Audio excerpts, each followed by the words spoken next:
বিভিন্ন জিনিস রান্নাঘরের মাধ্যমে আপনার উন্নতি, সফলতা বিভিন্ন কিছু আপনার জীবনে অবশ্যই হতে পারে।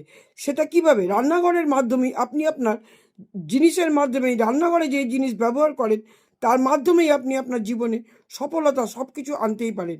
সব সময় রান্নাঘরে তেজপাতা বেশি বেশি করে রাখবেন আর ওখান থেকেই ব্যবহার করবেন, শেষ হতে কোনোটাই দেবেন না।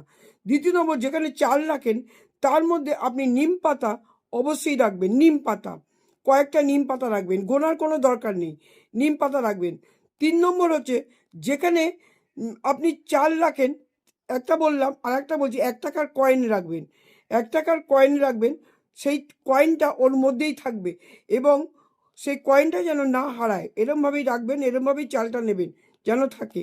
3 নম্বর, যেখানে আপনার রান্নাঘরে হলুদ সর্ষে রাখেন, হলুদ সর্ষে বেশি করে রাখবেন।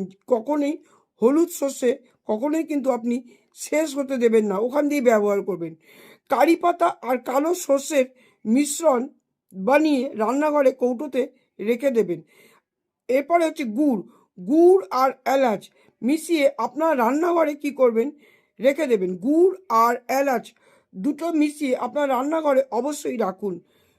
আর মিষ্টি বা মানুষের সঙ্গে সম্পর্ক ভালোর জন্য ঘরের মিছরির গোটা গোটা টুকরো একটা কৌটোর মধ্যে আপনি অবশ্যই রাখুন। 8 নম্বর হচ্ছে গোলমরিচ। গোলমরিচ রান্নাঘরে কখনোই শেষ হতে দেবেন না।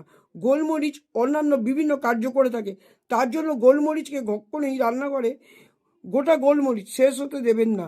চাল যেখানে রাখেন, 9 নম্বর, চাল যেখানে রাখেন আর একটা চালের রেমেডি, সেখানে লবঙ্গ রেখে দিন। কখনো চাল যখন আপনি ভাত রান্না করবেন, ওই চালের মধ্যে একটা করে লবঙ্গ আপনি অবশ্যই নিতে পারেন। এতে আপনার সমস্ত দিক থেকে অবশ্যই ভালো সময় অবশ্যই যাবে।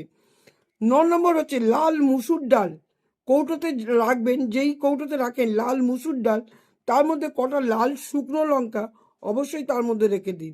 দেখবেন আপনার জীবনে এই কোনো খরচা ছাড়া আপনার জীবনে বিভিন্ন দিকে বিভিন্ন উন্নতি অবশ্যই হবে। এটা জেনে রাখবেন, এটা হচ্ছে কোনো আমাদের রান্নাঘরের মাধ্যমেই, রান্নাঘরের জিনিসের মাধ্যমে আমাদের জীবনে অত্যন্ত শুভ শুভ জিনিস, শুভ লাভ আমাদের হয়ে থাকে।